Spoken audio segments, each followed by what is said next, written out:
kiranya kan ada prosedur-prosedur yang harus dilalui, termasuk untuk biaya fidusia juga, pendaftaran. Saya juga pengen tahu apakah untuk klien saya pernah didaftarkan ke BPN juga. Biasanya kalau didaftarkan, Pak. Kalau Bapak untuk masalah fidusia itu didaftarkan, saya jamin 100%. pasti didaftarkan. Pasti didaftarkan. Pasti didaftarkan. Tapi kosongan Cuma saya memang maaf saya putus dulu. Karena memang kontrak awal itu nggak mungkin konsumen kita bawa ke notaris. iya ada kuasa, Ada kuasa kan? Kalau orang rata-rata dibawa ke notaris, gagal Pak.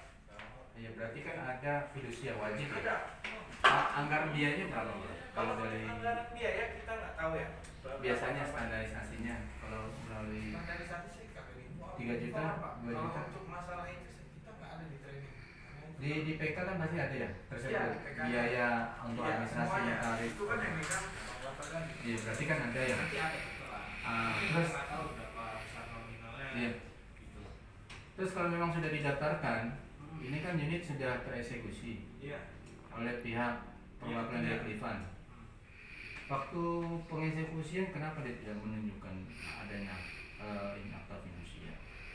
Kalau untuk asli Pak ya, asli itu kita tidak lakukan Pak, tapi kopi. Tapi kalau untuk kita di jalur hukum pasti kita keluarkan ada. Enggak. Oke, itu ketika ada upaya hukum. Maksud saya ketika Clifan ini memberikan kuasa kepada eksternal katanya. Iya. Perwakilan, ya bahasa perwakilan. Iya. Kita limpahkan ke pihak ketiga. Oke. Terus biasanya prosedur di dalam melakukan eksektorial kan pasti menunjukkan ada kuasa, ada kopian katakanlah dari fidusiannya juga. Ya pasti kan. Nah ketika dilakukan hal-hal tadi itu kok kenapa tidak menunjukkan? Menunjukkan apa tuh? Ya tadi yang saya bilang surat kuasa, surat fotokopian ataupun fidusia ataupun surat tugas itu tidak menunjukkan. Ya. Terus? Itu menurut abang sendiri selaku pengelola di sana? Kalau berarti udah ya. Berarti sekarang saya menjawab. Kalau saya itu menyerahkan sebendel surat kuasa, kita tujukan ke PT-nya siapa itu dari PT nanti dia menunjukkan siapa eksekutornya. Dari kita ini udah sebendel semua surat tugas, BSTK, Salah. breakout pembayaran. Cara bahasa eksekusinya Nah, aja salah. bisa di lapangan kita nggak tahu. Nggak tahu. Itu kan orang PT. Eksekusi itu pengadilan. Iya. Terus kalau terjadi hal demikian ada dugaan pelanggaran. Iya. Ya. Karena kita kan tahu yang adanya PMK ya, putusan Mahkamah Konstitusi. Betul. Tahu ya? Apa menurut panjenengan bisa dipakai lagi atau tidak? PMK tergantung Pak. Tergantung. Case tertentu dulu Pak. Kalau misalkan pasar tidak bisa ditemui semua dan tempat tinggal sudah tidak ada, tidak bisa telepon cuma janji-janji aja dan tidak kooperatif, ya. Itu bisa aja menggunakan gap.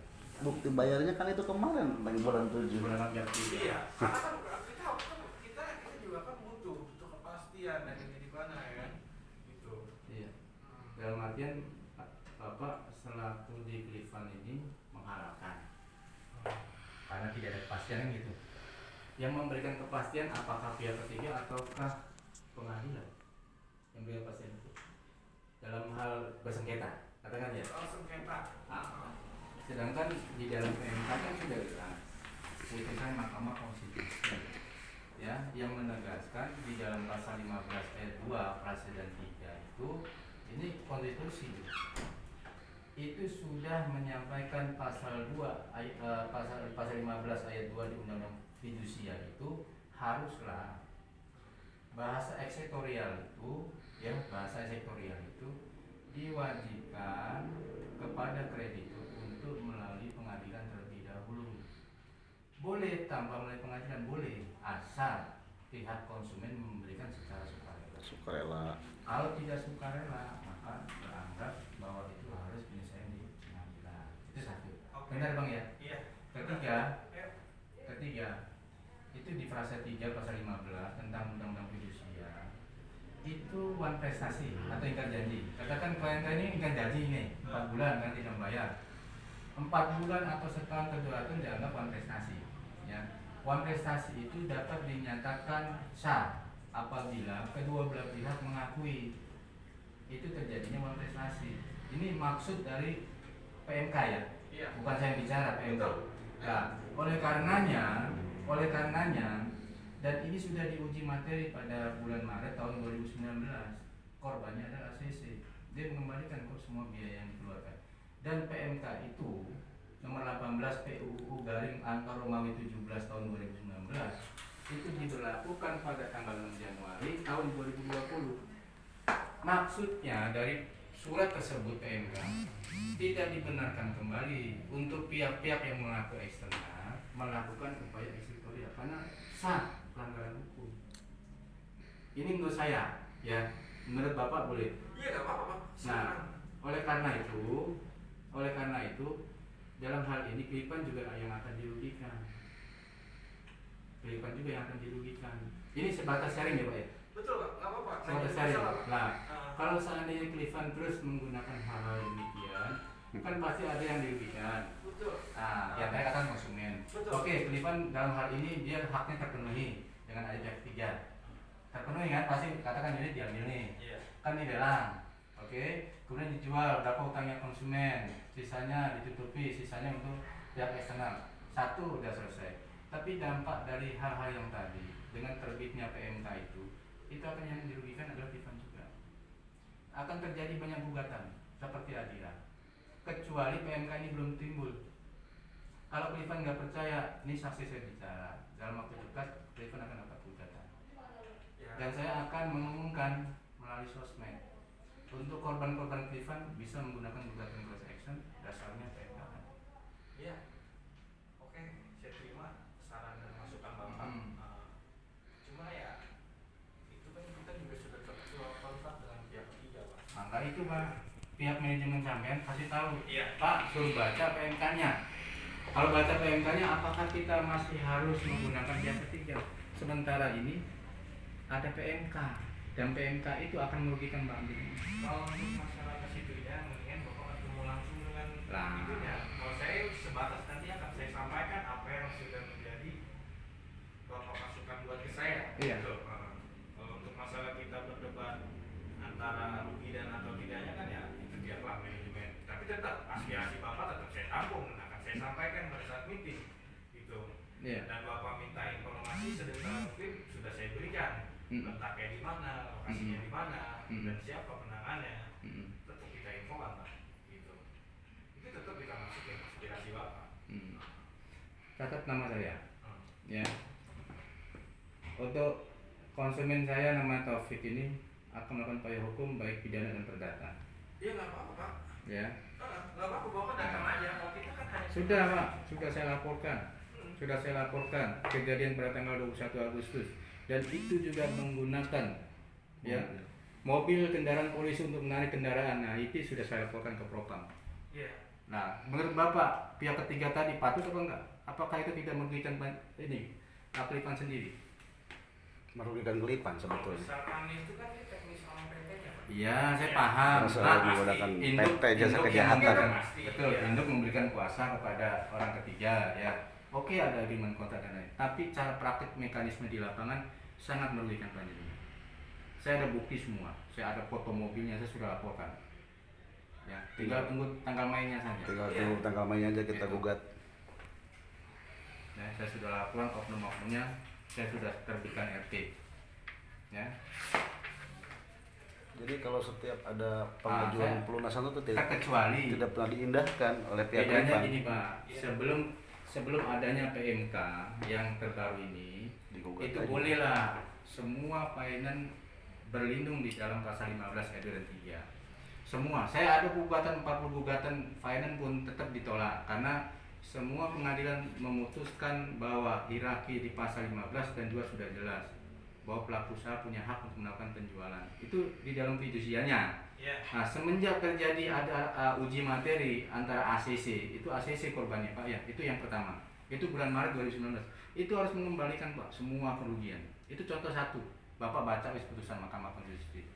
Itu korbannya siapa? Yang sekarang ini mulai Januari, ini saran saya Pak ya. Betul. bukan. Saya terima Pak. Oke, saran saya terima. kalau seandainya dalam bisnis ini lebih safety, Iya. baiknya ya ikut aturan undang-undang, jangan ikut aturan saya. Kalau undang-undang menyatakan itu ya kita harus nggak patut gimana kan gitu Pak. Kita kan hidup di negara hukum nih. Betul. Kalau untuk masalah premanisme ya tergantung orangnya berani dan tidaknya, itu Betul. aja. Tinggal kita kembalikan lagi. Nah, coba nanti Bapak tanya, Pak, kejadian tanggal 21 Agustus, apakah Bapak melakukan eksekutorial menggunakan oknum ya? Iya. Oknum pihak kepolisian. Kepolisian Kalau mana? untuk oknum kepolisian itu nggak tahu. Enggak, maksudnya dalam meeting nanti besok. Oh gitu, iya. Ini masukan saja. Betul. Oke siap. Kalau menggunakan oknum kepolisian, berarti ada kerjasama dengan kepolisian kan Pak? Iya. Itu menggunakan dari mobil kepolisian. Terus dampak nanti kalau ada pengaduan ya dari si korban kepada kepolisian, itu menurut panjenengan apakah ini nanti tidak akan berdampak sama manajemen Ivan Fiden? Satu yang berbuat tapi pusat pasti ada namanya kelipan, nggak mungkin atas nama si J sama si K, nggak mungkin, pasti nama kelipan juga. Kalau sudah masuk ke sosmed dan ini ada gugatan class action, siapa saja semua korban pada terjadi bulan Januari ke atas tahun 2020, saya akan gugat semua ini korban-korbannya. Rugi Pak, seperti Adira sekarang, kayak gimana? Nah, ini untuk masukan, ya. Nah, jadi saya atas nama Pak Martono, Bapak catat dalam waktu dekat Rifan akan ada Gugatan. perkara pidana masuk, baik dari kepolisian ataupun dari pengadilan. Ya. Saya terima Pak, aspirasi saya terima. Nah, kemudian juga saya masukkan. masalah fidusianya juga sebenarnya saya minta. Ini ada dugaan didaftarkan atau tidak? Tidak didaftarkan, penggelapannya masuk. Karena kalau ada bukti dia waktu melakukan eksekutorial di lapangan dia harus menunjukkan. Di antaranya tadi surat kuasa, surat tugas, sama fotokopi. Dan kita mau cek itu benar nggak? Kan banyak abal-abal fidusia, kan gitu. Ya nanti kan itu tinggal proses hukum yang berjalan aja Pak. Makanya Dari kan nanti kita lihat. dari sini kita datang untuk minta diarahkan ke mana tadi Pak? Kelapa Gading. Kelapa Gading. Saya izin minta alamatnya biar. Ini saya lagi nyari orang Kelapa Gading sih. Alamatnya. Wah, udah pernah ngasih alamat. Kalau saya nggak kasih informasi, kecuali saya nutupin berarti ya. Oh iya. Bener nggak? Oke. Tapi saya kooperatif. Oke. Walaupun bukan penanganan saya. Oke.